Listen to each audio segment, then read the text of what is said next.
Most people think the petrodollar dies in one dramatic scene. It usually doesn't. T systems like this do not collapse with a gong. They erode. That is the first thing I want you to understand. Because if you miss it, you will either panic too early or sleep too long. The old oil dollar order was never just a story about pricing oil in dollars. It was a machine. Oil sold in dollars created constant global demand for dollars. Oil exporters accumulated those dollars. A meaningful share of those dollars found their way back into American assets, American debt, American weapons, and American influence. The arrangement was not some neat formal 50-year contract with an expiry date, the way the internet loves to frame it. It was a long-running strategic bargain built in the 1970s, reinforced by habit, power, and convenience, and that habit became one of America's greatest privileges. If the world needs your currency to buy the most important commodity on earth, then your deficits feel lighter, your debt feels easier to finance, and your financial markets become the natural home for other people. Surpluses, that was the cheat code. Now the cheat code is not gone, but it is less untouchable than it was. That is where the real story begins. The first crack is not theoretical anymore. The United Arab Emirates really did walk out of OPEC at the end of April 2026, effective May 1. That matters because the UAE is not some decorative member. It is one of the strongest producers in the group, and it left because it wanted more freedom to produce than the cartel structure allowed. That is not a conspiracy story. That is a discipline story. When one of the strongest members decides the old quota arrangement is a bad bargain, you are not looking at normal continuity. You are looking at a system whose internal incentives are fraying. That matters more than people realize, because the petrodollar order never relied only on the dollar. It relied on coordination. Coordination among producers. Coordination between Gulf states and Washington. Coordination between oil sales and reserve recycling. Once coordination weakens, optionality rises, and once optionality rises, dollar exclusivity becomes a preference instead of a commandment. That is the second crack. Oil settlement at the edges is becoming more flexible. Not everywhere, not all at once, but enough to matter. India made its first crude payment to the UAE in rupees back in 2023. A lot of people treated that like a curiosity. It was not a curiosity, it was proof. Proof that oil trade can happen outside the dollar without the sky falling in. One transaction does not destroy a system, but one exception makes the next exception easier. Once a monopoly becomes negotiable, every participant starts thinking a little differently about what is possible. That is how financial orders loosen. Not with revolution, with exceptions that stop feeling exceptional. And then you get to the third crack, the one I care about most, reserves. If you really want to know what serious people think about the durability of a monetary order, do not listen to television, watch central banks, watch reserve managers, watch the people whose job is not to sound bold, but to survive shocks. Those people have been telling you something for several years now, and most investors still refuse to hear it. They are buying gold, not because they became doomsday preppers, because they became more honest about concentration risk. The dollar is still dominant in official reserves, but dominance and invincibility are not the same thing.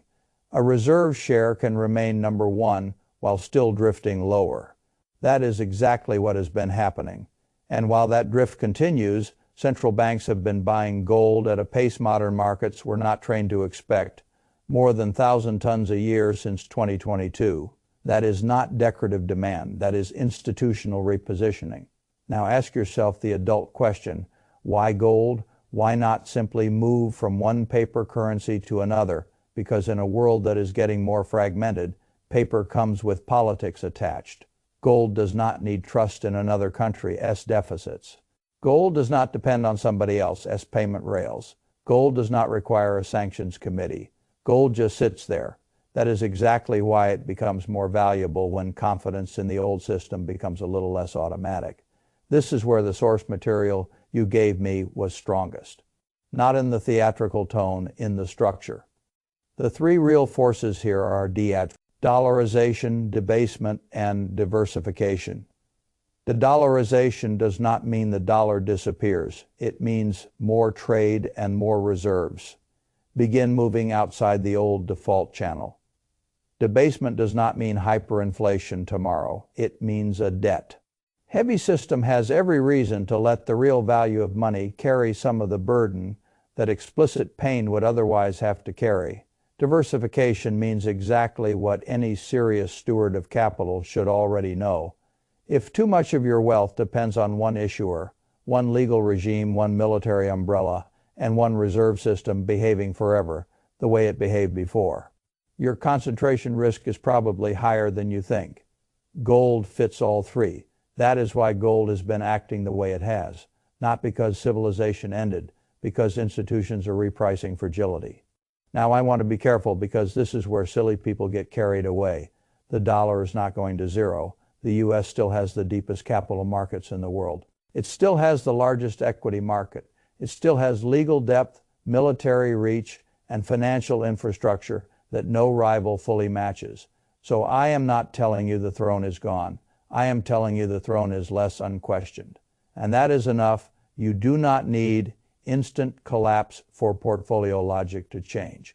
If the petrodollar moves from monopoly to mere dominance, that still means something: slightly less automatic demand for dollars, slightly less automatic recycling into treasuries, slightly more room for gold in reserves, slightly more reason for reserve managers to hedge political concentration, slightly more pressure on the old assumption that every shock will be absorbed the same way it was absorbed before.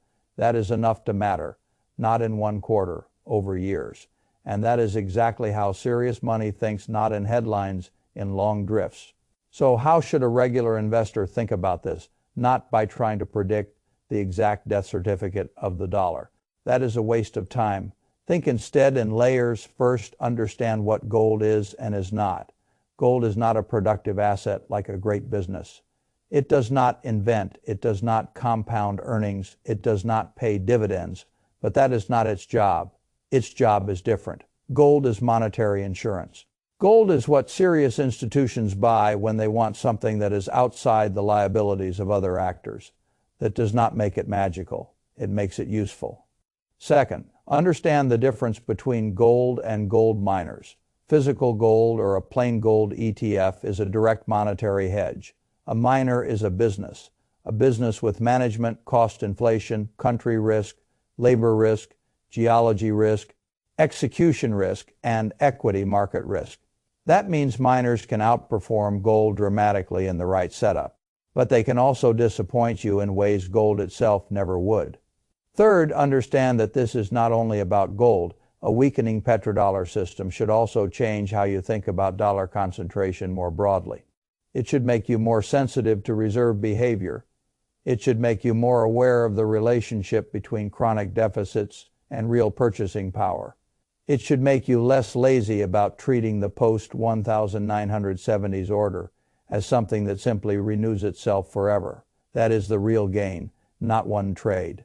A better frame. And the better frame is this: the petrodollar is not dead, but the age of its absolute comfort is starting to crack. The UAE leaving OPEC matters because cartel discipline matters, local currency oil payments matter because exceptions matter, central bank gold buying matters because reserve behavior matters. A gradually lower dollar reserve share matters because drift matters, and if you ignore all of that just because none of it looks dramatic enough yet, then you are doing what average investors always do in monetary transitions. You are waiting for a movie scene when the real change is already happening in the plumbing.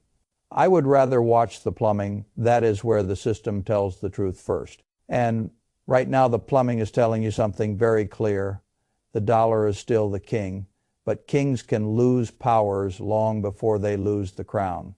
Gold, being gold, seems to understand that perfectly.